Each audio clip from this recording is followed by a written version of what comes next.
afternoon. Good afternoon. Thank you. Thank you. Thank you, Christophe. Thank you. Thank you for your leadership. Before I begin today, we've all just received reports that Alexei Navalny has died in Russia. This is, of course, terrible news, which we are working to confirm.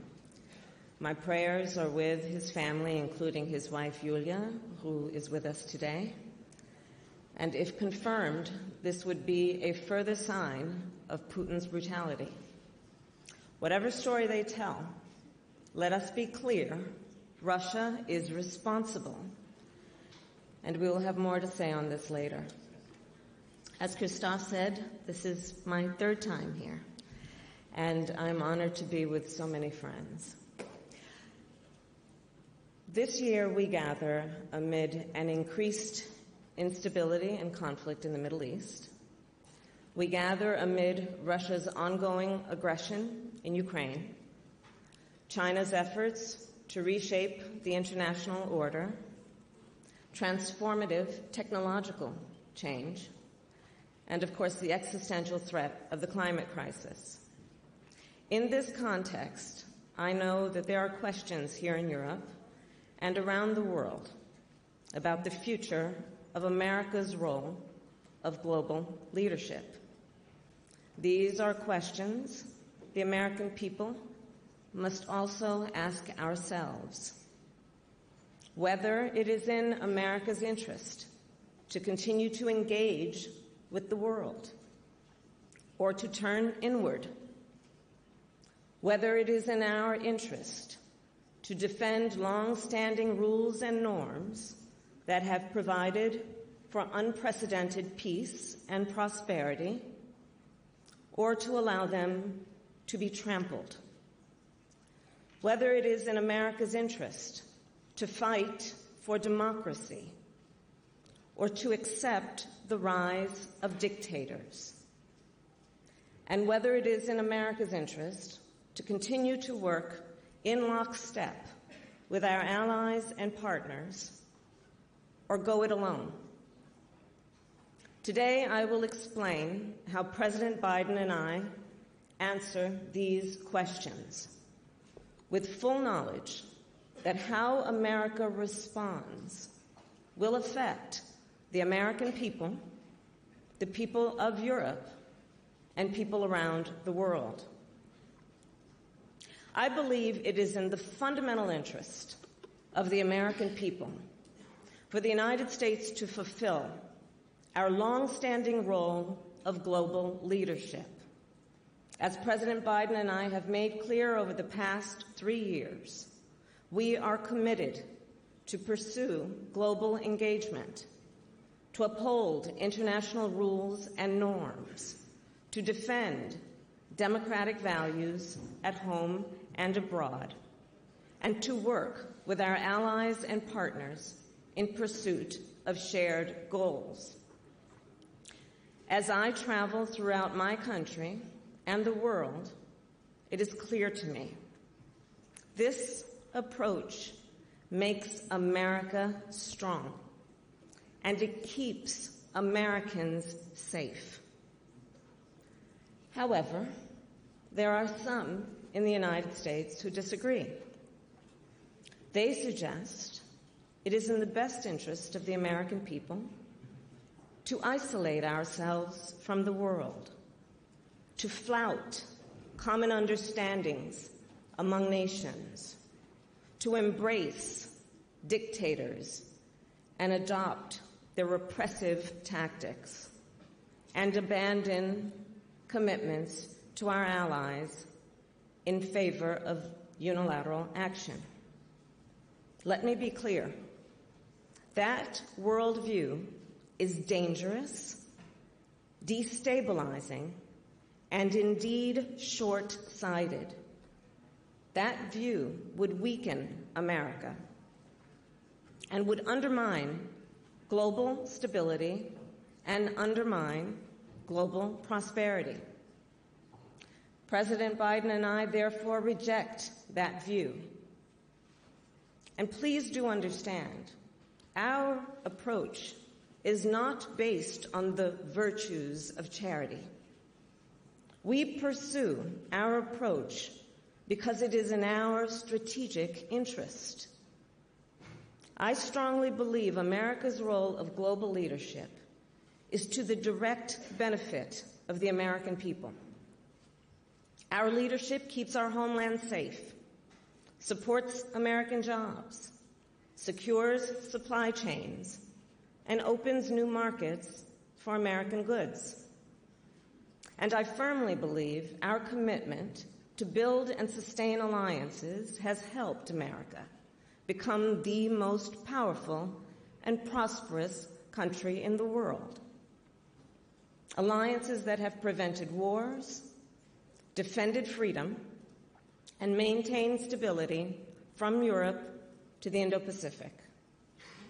To put all of that at risk would be foolish.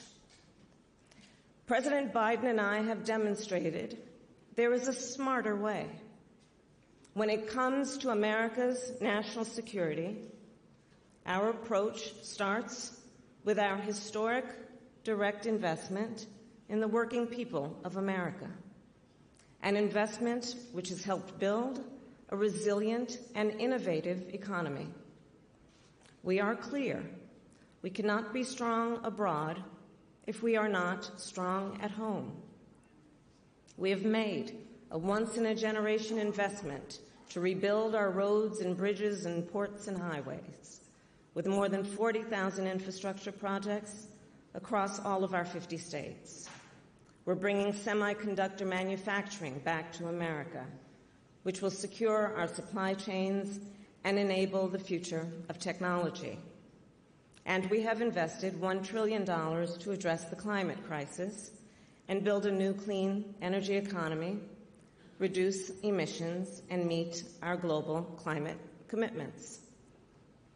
Our economic vision has ensured America's economy remains the strongest in the world, with historic job creation, historic creation of small businesses, and broad-based economic growth. And over the past 3 years, backed by this strong track record at home, we have implemented our national security strategy. In the Indo-Pacific, we have invested heavily in our alliances and partnerships and created new ones to ensure peace and security and, of course, the free flow of commerce. We have responsibly managed competition with China, standing up to Beijing when necessary, and also working together when it serves our interest. In the Middle East, we are working to end the conflict that Hamas triggered on October 7th as soon as possible and ensure it ends in a way where Israel is secure, hostages are released, the humanitarian crisis is resolved, Hamas does not control Gaza, and Palestinians can enjoy their right to security, dignity, freedom, and self-determination.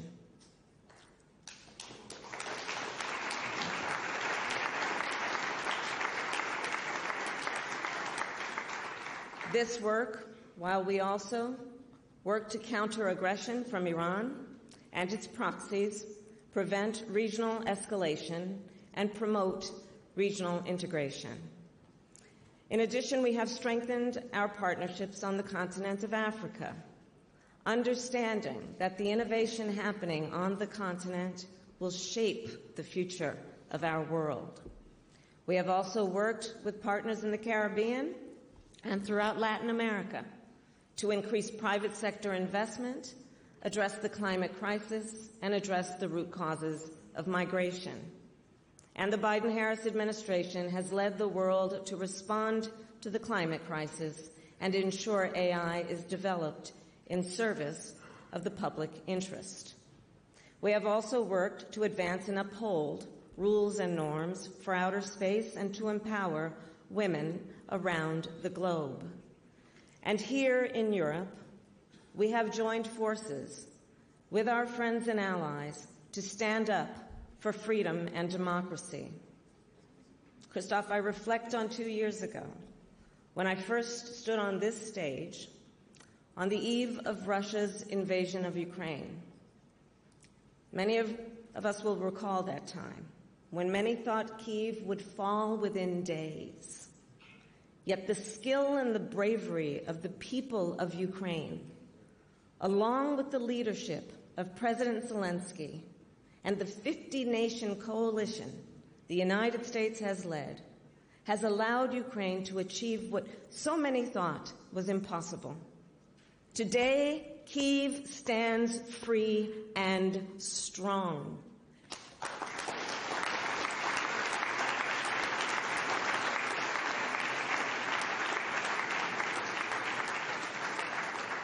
The world has come together with leadership from the United States to defend the basic principles of sovereignty and territorial integrity, and to stop an imperialist authoritarian from subjugating a free and democratic people.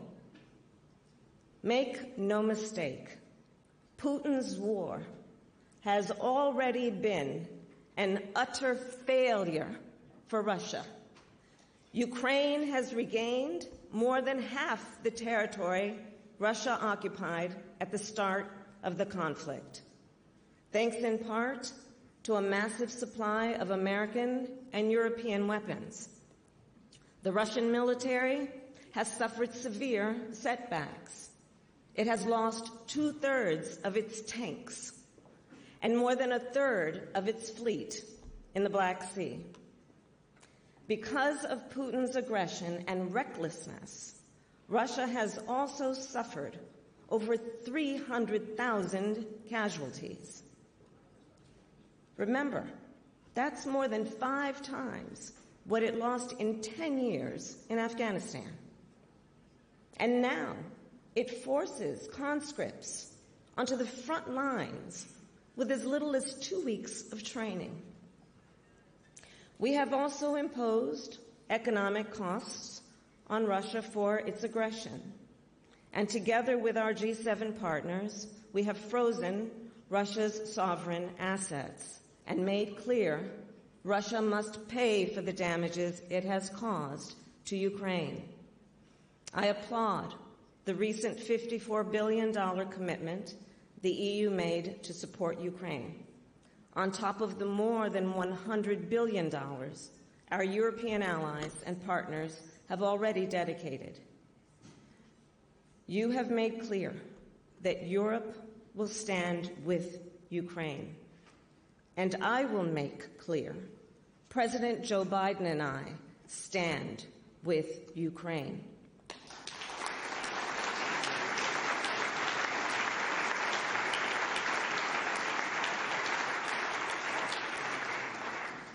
In partnership with supportive bipartisan majorities in both houses of the United States Congress, we will work to secure critical weapons and resources that Ukraine so badly needs.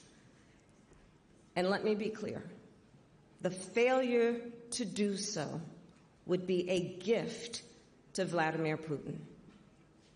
More broadly, NATO is central to our approach to global security. For President Biden and me, our sacred commitment to NATO remains ironclad. And I do believe, as I have said before, NATO is the greatest military alliance the world has ever known. NATO was founded on a very simple premise. An attack on one is an attack on all. And when it comes to conflict between nations, NATO has deterred aggression against its members to the benefit of the security of the American people. For the past 75 years, NATO members have maintained this solemn pact, including on 9/11, when terrorists attacked America. And for the first and only time, NATO invoked Article 5, the Collective Defense Clause, and NATO stood by America's side.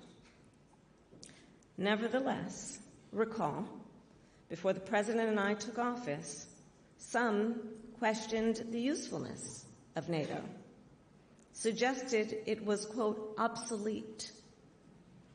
Some in my country also questioned the value of our commitment to NATO's collective defense and called for the withdrawal of U.S. troops from Germany. Now, thanks to the leadership of the United States, NATO is stronger, larger, more unified, and more effective than ever before. We have reinforced NATO's eastern flank with more weapons and forces, including air defense and fighter coverage, a sustained presence of Army brigades, and a permanent U.S. Army headquarters in Poland. And of course, Europeans are also stepping up. Since President Biden and I took office, the number of NATO members that have met the goal of spending 2% of GDP has doubled. NATO has also added one new member, and we're on track to add another. And we look forward to welcoming both Finland and Sweden to Washington for NATO's 75th anniversary summit this summer.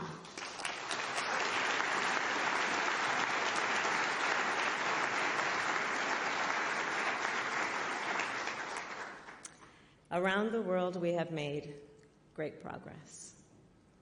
But ultimately, I do believe none of the gains we have made will be permanent unless we are vigilant. And let us remember, none of these gains were inevitable. I ask you, imagine if America turned our back on Ukraine and abandoned our NATO allies and abandoned our treaty commitments. Imagine if we went easy on Putin, let alone encouraged him. History offers a clue. If we stand by while an aggressor invades its neighbor with impunity, they will keep going. And in the case of Putin, that means all of Europe would be threatened. If we fail to impose severe consequences on Russia, other authoritarians across the globe would be emboldened. Because you see, they will be watching. They are watching and drawing lessons. History has also shown us, if we only look inward, we could not defeat threats from outside. Isolation is not insulation. In fact, when America has isolated herself, threats have only grown. I need not remind the people of Europe of a dark history when the forces of tyranny and fascism were on the march. And then America joined our allies in defense of freedom and to safeguard our collective security. So I'll close with this. In these unsettled times, it is clear America cannot retreat. America must stand strong for democracy. We must stand in defense of international rules and norms. And we must stand with our allies. That is what represents the ideals of America. And the American people know that is what makes us strong. And make no mistake, the American people will meet this moment. And America will continue to lead. I thank you very much.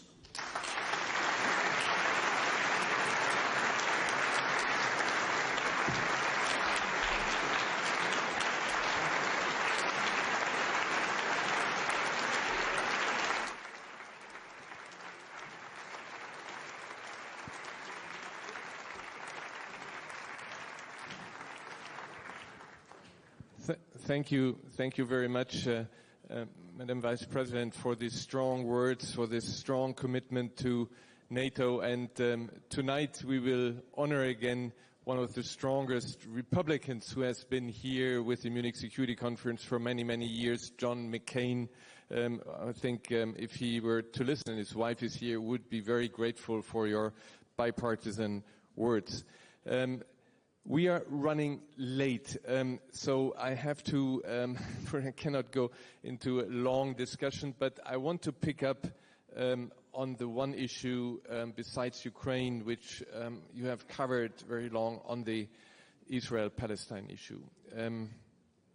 From your perspective, you touched briefly on that. What is the long-term vision for the Israelis and Palestinians, and how will they live with each other? Will it be possible, what we mentioned earlier, also with respect to Rwanda, where there was a genocide, is it possible to come, instead of revenge, to reconciliation? How do we get from here to there? How do we get to where what you said about two-state solution, living side by side? Is it actually achievable? The short answer is yes, I do believe it is, but we must then put the discussion in context, starting with October 7th. On October 7th, Hamas committed a terrorist act that was about slaughtering over 1,200 Israelis, innocent people, many of them young people who were attending a concert. Women were horribly tortured and raped, rape being used as a tool of war. And it is important that we remember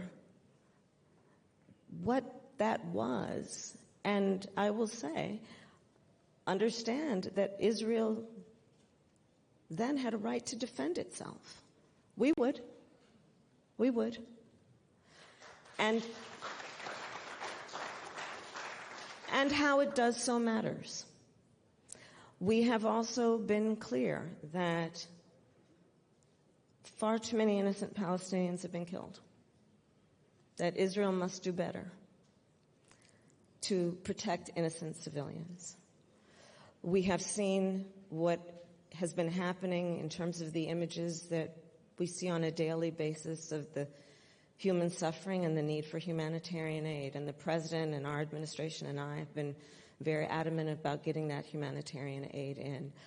We look at the circumstances of what's happening. There are tunnels under hospitals and what that means in terms of this conflict and how it is implemented. But ultimately, Christoph, to your point, to get to the day after, hostages need to be released. We must understand the importance of the principles that should be applied to the day after, including no reoccupation of Gaza, no change of its geographic territory, no return of terrorism by Hamas, and ultimately apply certain principles to how the day after will look, including the importance of security for Gaza and the region, both interim and permanent, what must be done in terms of governance for Gaza, and then rebuilding Gaza. We've been very clear that we believe that the PA should be the authority on that with reform, but that should take place. There cannot be, in my opinion, peace and security for that region, for the people of Israel, or the Palestinians and the people of Gaza, without a two-state solution. And we cannot give up on that. But how we get there is going to matter. And most recently, just this week, actually, I was with the King of Jordan in my West Wing office in Washington. Previously, at the end of last year, I was with a number of Arab leaders in Dubai.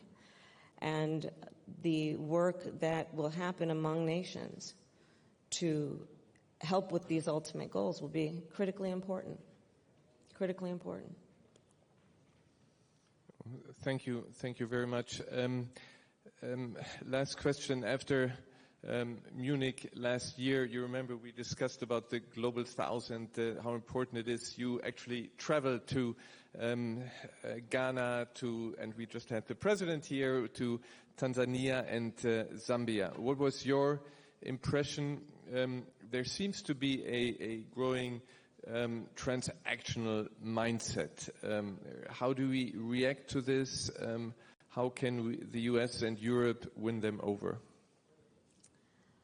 Well, I'm going to challenge the premise of your question. On behalf of the United States, I will tell you that I believe that we must think differently about the relationship between the United States and the continent of Africa.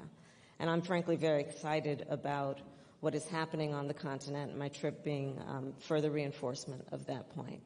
We look at the future of the continent and how it will affect the future of the world. It is indisputable. There will be a direct impact.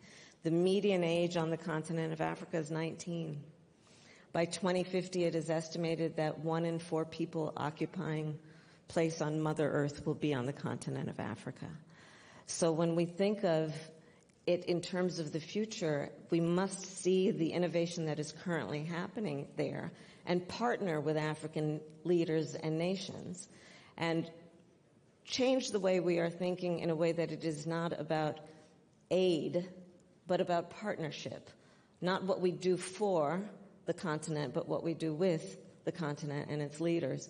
When I was there, I was at Ghana, for example, meeting with a number of business leaders in the clean energy economy, Afrobeats and what culture of Africa is doing to impact the world in terms of how it thinks about the arts is profound. So the future has to be about partnership and investment. To your point about the transactional issue, certainly when I was there, the press asked me almost every day, "Are you here because of China?" And my answer was no. We are here because of the people on the continent of Africa and what the partnership will mean. And let's not forget ever the interconnected history between the United States and Africa and what that means in terms of how we should think about the relationship and how we should think about our commitment to the African nations. Thank you. Thank you very much for this. We have to move on to our next session, but we have a change in program, and I would like you to stay seated for our next speaker, who will be a bit of a surprise. So thank you very much, Vice President.